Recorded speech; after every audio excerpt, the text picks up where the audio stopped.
자, 배려하면 애쓰십시오. 서로 인사합시다. 자, 배려 애쓰십시오. 자, 완연한 가을입니다. 이제 임수월이니까 다음 달이면은 이제 신해월, 이제 겨울로 입동이고 11월이면 11월 초면 입동이에요. 그러니까 지금은 완연한 늦가을이죠. 이제 이렇게 야외에서 이렇게 강의를 할 수 있는 시간이 이제 거의 없을 것 같아서 오늘은 완주군 경천면에 있는 구룡암이죠. 구룡암 절에 와서 신봉사 눈뜨기 공부를 하게 됐습니다. 우선 뭐 이렇게 도량이죠. 마음 공부하는 도량, 마음의 눈을 뜨는 도량입니다. 이런 도량에 와서 이런 좋은 자리를 이렇게 허락해 주신 구룡사 주지스님, 백악스님, 또 서현스님, 원각스님께 감사를 드리고요. 제가 이 사찰에 인연이 된 게 지나가다가 이거 거꾸로 하면 구룡이거든요. 구룡. 보통 구룡사 하면 9구자를 많이 써요. 그런데 이렇게 거북구자를 써가지고 구룡사라고 절 이름을 보고 느낌이 특별해서 절 한번 가보자. 이게 굉장히 큰 이름이에요. 큰 이름입니다. 그래서 인연의 동기가 됐어요. 이 사찰하고 이 스님하고 동기가 된 소위 시절 인연이라고 하는데, 절집에서는 그 연기의 인연줄이 요 이름 때문에 그래서 오늘 이제 이 얘기를 좀 안 짚고 갈 수가 없네요. 여러분들 이제 잘 들으셔야 되는데, 이거 많이 본 글귀예요. 동양문화권에서는, 특히 우리 한국에서는 한옥, 특히 한옥집을 지을 때 상냥보에다가 이 글자를 쓰죠. 네. 상냥보에다가 맨 앞에다가 용용자 써요. 지금은 이제 거꾸로 이제 이렇게 구룡사라고 하는데, 상냥문을 이 집이 이제 입주할 때 몇 년 몇 월 며칠 몇 시에 입주한다는 입주 상냥식을 할 때 그 상냥보에다가 전통적으로 동양에서는, 특히 동양문화권에서는, 특히 우리 한국에서는 이걸 오롯이 지금 천정에다가 잘 지키고 있는 문화가 남아 있어요. 요즘은 양옥집에도 그걸 의미 있게 넣는 분들도 있더라고. 그게 이제 그 연원이 있어요. 왜 그러냐면 여러분들이 우리 동양학을 특히 역학을 연구하게 되면은, 역학이라고 하는 게 시간을 가르쳐 주는 거예요. 여기라는 게 해와 이거 달월자예요. 이거 달월자 비껴 놓은 거예요. 그래서 해와 달이 돌아가고 있는 시간의 역사를 알려주는 게 역이라고요. 그래서 시간의 흐름을 하늘이 인간에게, 사람에게 시간의 역사를 가르쳐주는 세계의, 이거 3대 길상할 때 상자를 이렇게 써요. 양양자 쓰는데 상서로울 상자예요. 이게 3대 상서, 글서자 세 가지의 3대 상서라고 하는 건데, 하늘이 인간에게 시간을 가르쳐 주기 위해서 세계의 부호를 줬다, 이런 뜻이에요. 그게 이제 발전한 게 역이에요. 이걸 발견한 게 역이라고. 그런데 왜 지금 우리는, 특히 동양문화, 한국문화는 이렇게 이 두 마리의 짐승이거든요. 용과 거북이는 두 마리 짐승인데, 이 두 마리 짐승을 왜 그렇게 높이 받들어서 상서롭게 여겼느냐, 이런 얘기예요. 왜 그러냐면 바로 이 상서를 전해준 신구물이라고 하는 거예요. 이게 신성물이라고. 이게 두 마리 짐승이. 그래서 이제 좀 구체적으로 설명을 하게 되면 용은 지금으로부터 약 5,400년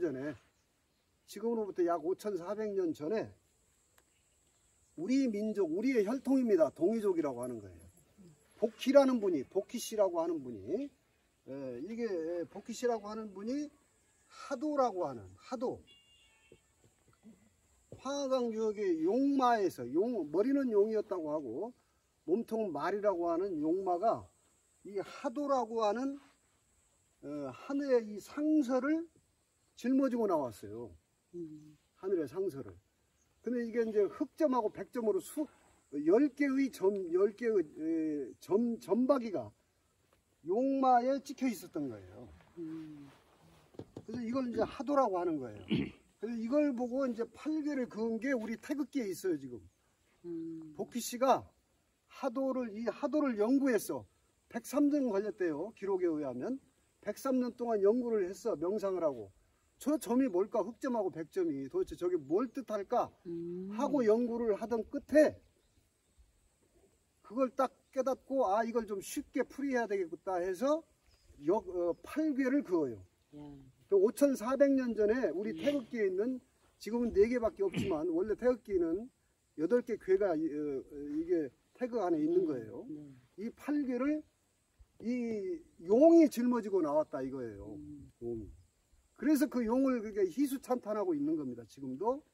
왜? 인간에게 단초를 제공해줬다. 시간의 단초를 제공해줬다. 그런 아주 상스러운 일을 했다 이겁니다. 그래서 이걸 이제 전해준 사람이 복희예요. 복희 씨. 복희. 그래 하도를 복희도라고도 합니다. 그 다음에 이제 그로부터 2,700년이 지난 후에 역시 우리 동이족의 혈통인데 우임금 황하강 유역에서 9년 대홍수가 일어나는데 그걸 치산치수를 계속 실패하다가 단군의 아들 태자 부루에게 오행치수법을 배우다가 가서 막아서 성공했다는 거예요.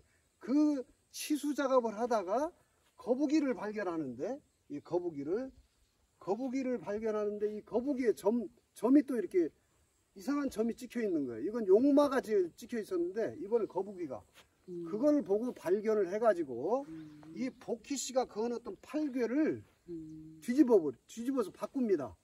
그게 누가 하냐? 문왕이 하는데 요 거북이가 짊어지고 나온 걸 낙서라고 하는 거예요. 낙서도. 이건 이제 이 복희 8괴를 괴상을 살짝 바꿔요. 이 뒤집어 바꾼 게 누가 하냐면 주나라를 세운 문왕이 합니다. 주나라 문왕. 주역이 거기서 나오는 거예요. 주나라 역이라는 거예요. 그럼 이게 이제 이걸 문왕이 하는 문왕 8괴라고 하는 거예요. 문왕, 주나라 문왕. 이건 복희 8괴라고 하고 이건 문왕 8괴인데 요게 하늘의 천역이라고 하는 겁니다. 하늘의 역이라는 거예요. 요게 복희 역이. 그래서 하늘이 천존시대예요. 이때까지만. 그래서 우임금 이전 요임금 시대, 요순 태평성대라고 하는 얘기가 그래도 물론 그 환웅시대도 전쟁이 있었지만은 하늘의 시대에는 이렇게 서로 상생하고 있는 시대였는데 낙서 문왕도에 들어서면서 요건 지존시대라고 하는 지존역이라고 하는 거예요. 땅이 주도권을 쥐었어요. 그래서 이 문왕이 낙서를 이 거북이가 짊어지고 나온 거죠. 그래서 이게 두 개의 천역과 지역을 상징하는 단초를 짊어지고 나온 두 짐승들이 용과 거북이라고요. 그래서 천지의 시간표를 이들이 인간에게 가르쳐주는 중개인, 중매자로서 그 단초를 열어준 상스러운 짐승이라고 해서 이거를 이 두 짐승을 우리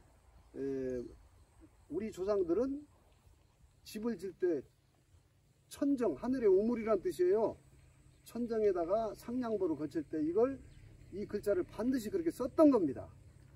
자, 여기서 나온 말이 문명의 문명의 모든 문명 문자의 언어의 기록인 도서가 여기서 나온 거예요. 도서 출판, 도서관. 이게 도서가 인류 문명사의 문명을 열어준, 문명의 단초를 열어준 이 두 마리 짐승인 거예요. 그래서 우리는 이런 걸 좀 우리의 역사거든요. 이게 우리의 문화예요. 문화의 키워드예요. 이게. 그런데 이 두 개의 천역과 지역을 짊어지고 나온 두 마리 짐승을 이 절 이름으로 딱 지어놨다는 건 굉장히 큰 이름이에요. 그래서 모든 것이 제가 사람도 그런데 이름이라고 하는 건 연원에 의해서 지어집니다. 그래서 그러한 연원이 있기 때문에 복순이라는 이름을 짓게 되는 거고, 강아지 하나도 그러한 연원이 있기 때문에 그런 이름이 붙는 거예요. 이건 우리의 생각 밖의 에너지라고, 에너지. 그러니까 이런 절 이름도 그냥 붙는 게 아니다. 그런 연원이 뭔가 보이지 않는 시줄 날줄에 의해서 이렇게 지어진다는 거예요. 자, 그래서 이 절에 왔는데 한참 공사를 하고 있는데 여기 처음에 와서 주지 스님인 이제 대각 스님을 만나 뵀습니다. 자, 만나 뵙고 이제 두 번째 얘기가 여기서 한 가지 더 나갈 게 있어요. 자, 모든 것은 삼세판으로 이루어지는 거기 때문에 천역이 있으면 지역이 있고 마지막에 인역이 있어야죠. 인역이. 자, 요거는 하늘을 나는 시간의 역이니까 용은 하늘의 짐승이고, 요거는 물질 세계를 상징하는, 거북이는 땅을 상징하는 일이기 때문에 아주 음이 강한, 요건 양이 강한 동물이고, 거북이는 음이 강한 동물인데, 그래서 땅을 상징하는 거북이가 이제 지역을 담당했는데, 세 번째는 요건 인역이죠. 인역. 자, 이제 여기서 우리는 우리의 자존심이 뿜뿜 일어나는 사건이 1860년에 요 인역이 жил머지는 상서, 세계의 상서가 한국 땅, 조선 땅에서 역사적인 사건이 벌어져요. 그래서 이제 이런 것도 또 그냥 이렇게 개괄적으로 간단하지만 이렇게 알고는 있어야 됩니다. 정보로. 자, 요거는 사람한테 상서가 옵니다. 세 사람한테 와요. 세 사람한테. 꼭 각 3변성도로 이루어지는 거라. 모든 것은. 자, 맨 처음에 1860년 최수훈 선생한테, 경상도 사람 최수훈 선생한테 이 상서가 내려옵니다. 상서가. 이 사람한테 내려와요. 인본이라. 그래서 최수훈 선생이 1860년에 후천개벽이라고 하는 말을 쓰시면서 동학을 선포하는 거예요. 동학을. 거기에 맞는 역이 충청도에서 나옵니다. 충청도에서 황상엽씨 김일부 선생이 이 8개 역을 또 바꿔요. 복희 8개에서 바뀐 문왕 8개가 있는데 문왕 8개를 다시 바꿔요. 다시 바꾸는 역에, 동양역에 희대의 사건이 충청도 땅에서 벌어져요. 그거 참 재밌어요. 이걸 연구하다 보면 그때 동양 그 어디에도 이런 역의 사건이 일어난 적이 없습니다. 역사에서는. 딱 조선 땅에서, 특히 충청도 땅에서 세 사람의 역의 사건이 일어나요. 첫째는 일부 선생, 그걸 갖다 이름하여 정역이라고 하는 거예요. 이걸 용담도라고 하는데, 용담, 하도 낙서 용담 이러거든요. 그 용담이 여기 하도의 용의 연못이 물을 먹었다 이런 의미가 들어있는데 못담자를 써요. 용용자에다가. 근데 최수훈 선생이 구미산, 거북의 꼬리산, 이 거북구자 꼬리미자예요. 거기가 경주 구미산, 거북의 꼬리 끝났다 이거예요. 거북의 꼬리 구미산에서 용담정에 가서 수도를 한다고. 용담정이라는 현판을 걸어놓고 산속에 구미산 속에 들어가서 이걸 갖다가 꿰어 맞췄다고 할 수가 없는 이 에피소드예요. 그래가지고 거기서 수훈 선생이 득도를 하고 동학을 선포해요. 그리고 나서 일부 선생이 정역도라고 하는 정역 8개, 일부 8개라고도 합니다. 또 8개를 뒤집어. 그리고 나서 마지막으로 개벽을 선언하는 사람이 나타나요. 지금부터 개벽이다. 이렇게 선언하신 분이 전라도 땅에서 나옵니다. 삼도가 조선 3도가 이런 역사적 의미가 있어요. 정읍의 태인의 갱망리라고 하는 지금 손바래기라고 하는 땅에서 강증산 선생이 나타나가지고 여기 지금부터 후천 개벽이라고 하는 위대한 선언을 하는 겁니다.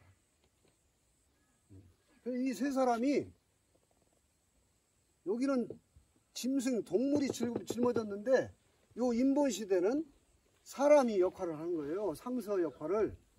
이런 것도 우리가 이제 좀 에피소드 같지만 아주 유의미한 시대 미래. 역이라고 하는 건 시간을 가르쳐 주는 거니까 제가 지금 사주학은 자기 개인의 시간표인데 이 역은 인류의 시간표예요. 이 지구의 시간표라고.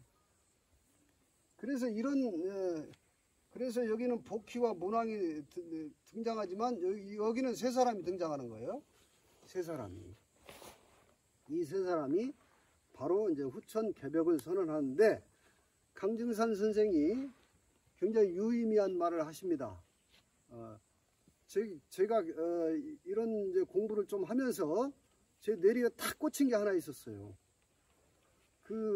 김제만경의 16세기 때 인물이에요. 16세기 때 인물인데 당시에 작은 석가라는 별칭을 얻었습니다. 그분이 누구냐면 진묵대사예요. 진묵대사. 여러분 들어보신 적 있죠? 이분의 해동의 부처님이라 이렇게 얘기를 7살 때 동진 출가를 해가지고 여기 완주군이에요. 지금 서방산이라고 하는 봉서사가 있습니다. 절이. 지금도 있어요. 걸로 출가를 합니다. 봉서사로. 이분의 이적은 놀라운 이적은 많은 구전 비화, 구전 설화에 많이 나오는데 그런 건 다 생략하고 이 진묵스님이 언제 돌아가시냐면 1633년에 돌아가셔요. 이때 입적하시는데 입적의 얘기가 아주 에피소드가 재밌어요. 입적의 얘기가. 자, 이분이 어떤 도력이 어느 경지까지 갔었느냐면은 자, 지금도 가면은 간중제라고 하는 저수지가 있습니다. 봉서사 밑에. 봉서사 밑에 간중제라고 하는 거기를 옛날에는 저수지가 안 생길 때는 봉서골이라고 불렀대요. 근데 그 당시에 조선시대는 유교가 억불숭유를 지향했던 그 시절에 거기에 또 이제 이 광산김씨 한 분이 김봉곡이라는 광산김씨, 그러니까 충청도의 김장생 선생의 제자였어요. 이분이 뛰어난 유학자가 있었어요. 벼슬까지 나갔는데 봉서사에 진묵스님하고 친했답니다. 그러니까 이제 진묵스님이 어느 날 유학의 경전인 성리대전을 좀 빌려달라 해가지고 김봉국 선생한테 성리대전을 빌려다가 읽으면서 가는데 이거를 금방 찾으러 올 것 같다는 직감을 한 거예요. 그러니까 이 성리대전을 읽으면서 한 곳이 버리고 갔다는 거예요. 그러니까 김봉국 선생이 빌려주고 가만히 생각하니까 저 뛰어난 도승이 저 성리대전까지 간파를 해버리면은 이거는 불교를 증흥시키는데도 엄청난 도력을 얻게 될 것 같다는 불길한 예감을 가든 거예요, 봉국 선생이. 그러니까 이제 하인을 시켜가지고 가서 즉시 찾아와라. 그래서 쫓아가다 보니까 책에 한 권씩 버려진 거예요. 그래서 이제 그러고 나서 이제 이 진묵 스님이 이 봉국 선생한테 찾아오니까, 아니 그 빌려간 책을 갖다 줘야 될 것 아니냐. 그대가 이 시기 질투에 의해서 나한테 찾으러 올 것을 예상했는데, 아니 그걸 버리면 어떻게 하냐. 지금부터 받아 적어라. 내가 다 불러줄 테니까. 그러면서 한자도 안 틀리고 막 성리대전을 줄줄줄 읽어 내려가더라는 거예요. 외워가지고 암기해가지고. 그런 기인의 아주 대단한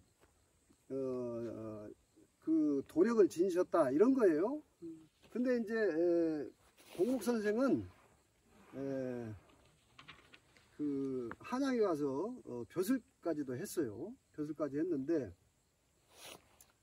어떻게 해서 돌아가시게 되느냐. 이 진묵 스님이 봉서사에서 상자에게 내가 시해법이라고 하더라고요. 이 도력에서 시해법이라는 게 있대요. 몸을 그대로 놔두고 자기의 혼체만 밖으로 나가는 거예요. 그런데 한 일주일 정도 걸려서 저 하늘에 가서 법을 좀 더 얻어와 가지고 이 땅에 도통신들을 거느리고 동서양을 합일시켜야 되겠다. 동서양. 그 당시에 딱 두 사람이 기록에 나와요. 하나는 이태리 신분대 마테오리치라고 하는, 중국 이름으로는 이마두라고 하는 분이에요. 이분도 그 꿈을 꿨어요. 어떻게 하면 동서양 문명을 통일시킬 것인가를 같이 고민했던 두 인물이에요. 16세기 때 그런 특이한 인물들이 많이 나옵니다. 자, 그런데 그리고 이제 절대 누가 와도 이 방문을 상자한테 따주면 안 된다 하고 이제 하늘로 올라간 사이에 이 봉국 선생이 봉수사 쪽을 쳐다보니까 푸른 서기가 하늘로 쫙 뻗치는 거예요. 그러니까 그걸 쫓아가서 그 서기를 보려고 가봤는데, 지금 스님 어디 계시냐 그랬더니 저 방 안에 계시는데 절대 문을 열어주지 말라고 하셨다는 거예요. 그렇게 상자가 전했는데 봉국 선생이 그 문을 탁 따서 열고 들어가 보니까 시에만 딱 있는 거예요. 그러면 이제 호되게 꾸짖고서 어찌 불경스럽게 죽은 자를 여기다 이렇게 넣냐고 화장을 시켜버립니다. 이게 이제 구비 문학에 나오는 얘기예요. 그렇게 해서 1633년에 입적을 하시는데, 이 스님이 통탄을 하시면서 내가 그 뜻을 이루지 못했으니 이 동양의 도통신들을 다 거느리고 서양으로 가겠다, 이런 원을 남기고 봉국 선생한테도 구비 문학에 나오는 얘기예요.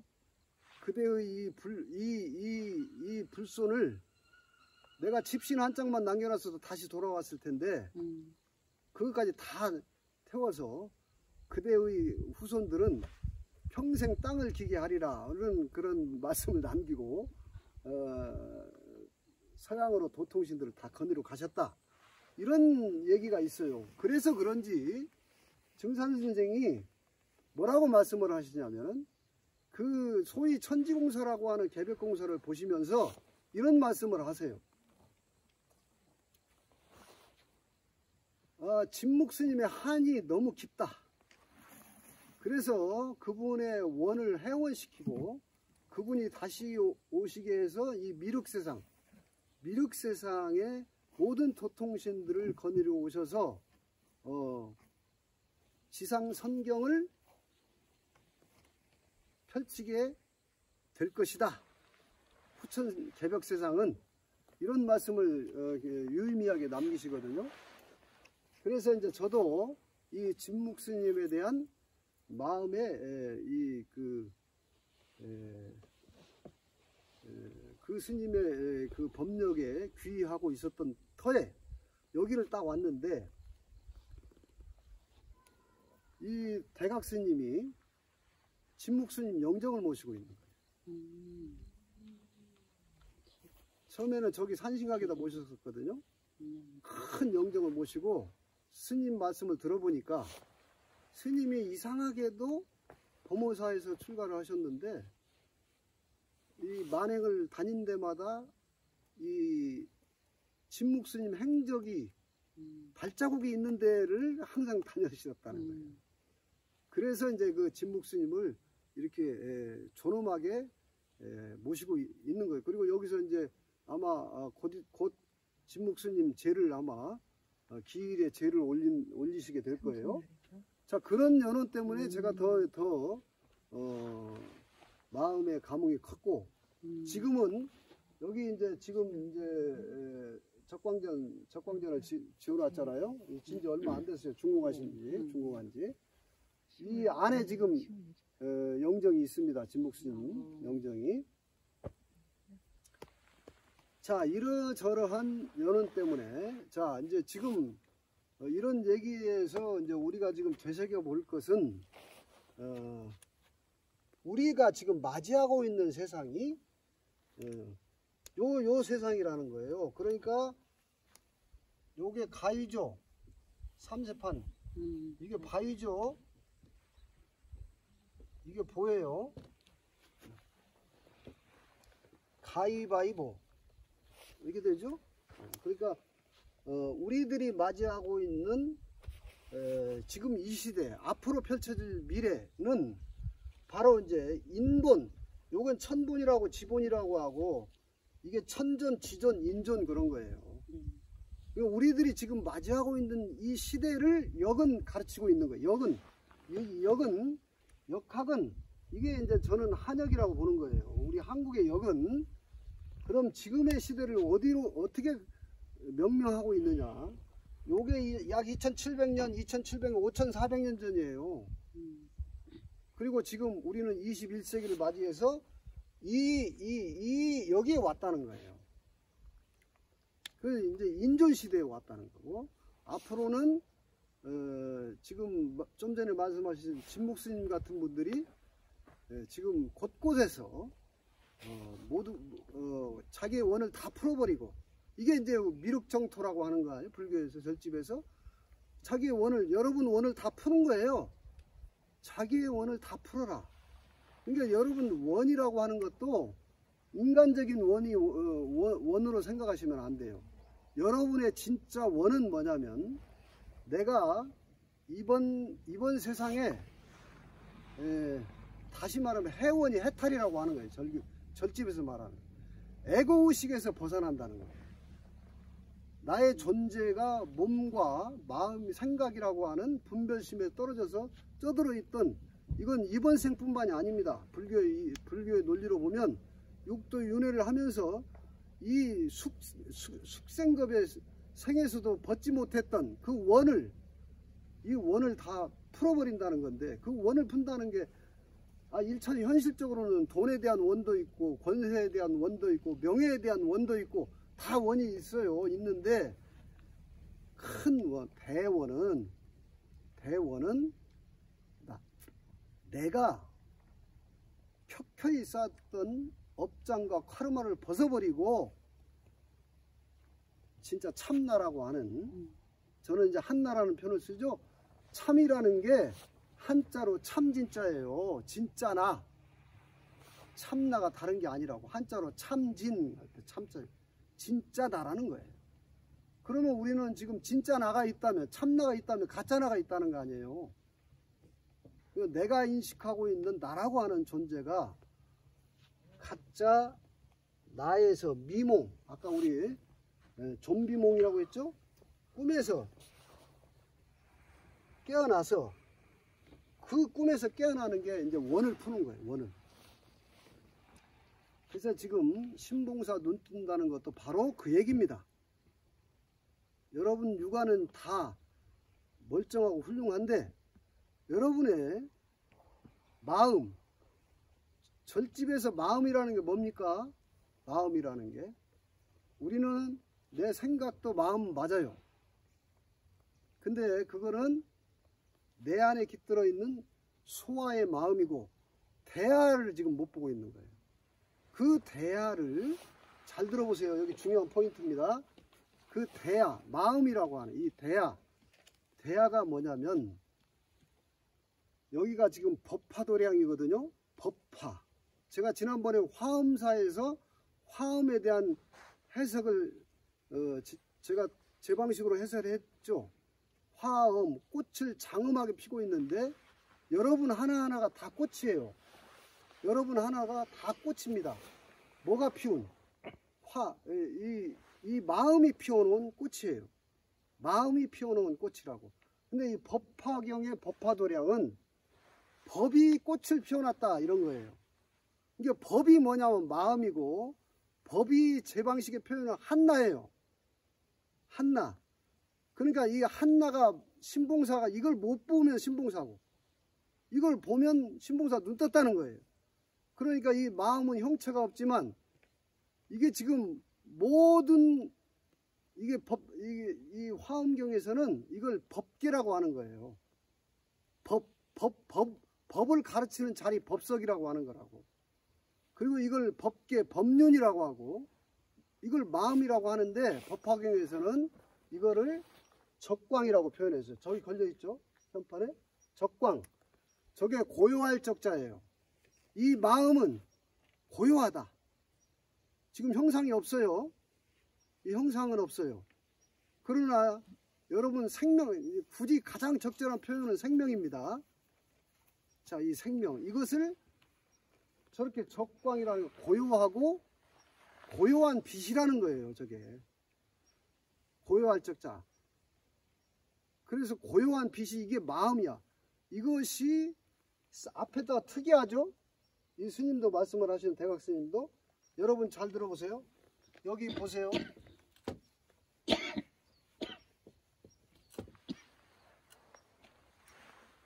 자, 이게 한자로 뭐냐면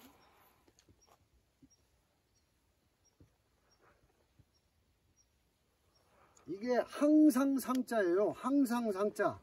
우리말 늘상. 늘상 그러죠? 이게 항상상자가 늘상이라는 게 늘 있어. 이렇게 늘. 이것을 제가 누차 얘기하죠. 이거 늘 있다. 뭐가? 고요한 빛이. 그 뜻이에요. 여러분 이게 머리로 생각하면 안 돼. 머리 굴리면 안 돼요. 그냥 있는 거예요. 늘 이렇게. 이게 생명이라고. 늘. 이게 마음이고. 이게 대야예요. 여기는 내 몸만 나라고 지금 인식하고 있는 이 업장에서 깨어나는 게 이게 신봉사 눈 뜨는 거라고. 그러면 이 죽은 사람한테는 없는 이것, 죽은 사람한테는 없는 이것, 내 안에도 지금 생명이 깃들어 있어요. 적광이. 이게 늘 있는 거예요. 이걸 갖다 뭐라고 하냐? 잘 들어보세요. 이게 나오자 써요. 이게 마음심자예요. 이게 마음심자라고. 마음에 나라는 거예요. 나오자. 이게 깨달을 오자예요. 이게 늘 있어. 그래서 오늘, 우리말 오늘이 이거예요. 오늘 늘 있다. 이거 지금 내가 지금 깨달음이 늘 있다고요. 이 생각 분별만 수dob하면, 잠도 없는 꿈에 떨어졌을 때 오늘이 있는 거예요. 오늘이. 자, 그 다음. 그러니까 깊이 막 수행하고 막 이렇게 해서 찾는 게 아니라고요. 이걸 직시하는 거라고. 깨달음은 뭘 삼천배 하고 막 불공을 연불하고 이런 게 아니라고. 거기서부터 지금 큰 착각을 하고 있는 거예요. 자, 오늘 그러죠? 우리말 그대로예요. 근데 나한테도 오늘 늘 있는 거예요. 적광이. 이게 상적광이라는 거예요. 이걸 생명이라고 한다고. 그런데 여기만 있느냐? 아니요. 이 마음 큰 우주라고 할 것도 없어요. 끝도 없이 있는 이것도 한없이 늘 있어서 하늘이라고. 이게 하늘이라고요. 하늘. 우리말 그대로예요. 우리는 이렇게 알아차리고 이렇게 깨달은 거. 우리 민족은 이렇게 우리한테 깨달음을 줬던 거예요. 그러니까 법화경의 상적광전은 우리말로는 오늘이야. 이게 늘 나한테 있어. 지금 이렇게 이걸 지금 에고가 가리고 있는 거예요. 그 다음에 이거는 저 여기 한없이 늘 있다고요. 여기하고 여기하고 하나야. 이걸 두 개를 다 보고 있는 게 불교 절집에서 말하는 중도라고 하는 거예요. 이걸 색이고 이걸 공이야. 이걸 깨달은 거를 중도. 근데 둘이 아니기 때문에 불이 그러는 거예요. 중도 불이. 잘 이해되셨죠? 자, 핵심이 방점입니다. 우리는 오늘 구룡사에 와서 저 현판에 새겨진 저 글귀를 통해서 요걸 깨닫자. 그리고 여러분들은 바로 이 마음이 피우는 법화들이에요. 이 대우주의 이 하늘님이 피워놓은 꽃들이라고. 그래서 이걸 유정설법이라고 하고, 저 생명이 없는 무생물들을 무정설법이라고 하는 거예요. 우리가 언어가 있는 우리들은 유정설법, 말로 지금 설법하고 있고, 저 자연은 통으로 그냥 무정설법하고 있는 거예요. 이게 다 부처님의 얼굴입니다. 이게 이 온통 이게 다 부처님의 얼굴이라고. 내가 부처님이 여기에 깃들어 있고. 잘 이해되셨나요? 자, 그래서 오늘 모두가 한 생각을, 내가 한 생각을 타파하면은 끝나는 문제를 자기의 상의 법상에 걸려가지고 고생하지 말고 모두가 단박에 깨어나라는 게 단박에. 자, 이 상적광전을 통해서 이 구룡사에 한번 오시게 되면은 여러분들이 오늘 이 깨달음을 잊지 말고 곧장 깨어나시기 바라겠습니다. 네. 오늘 여기서 마치겠습니다. 네, 됐습니다.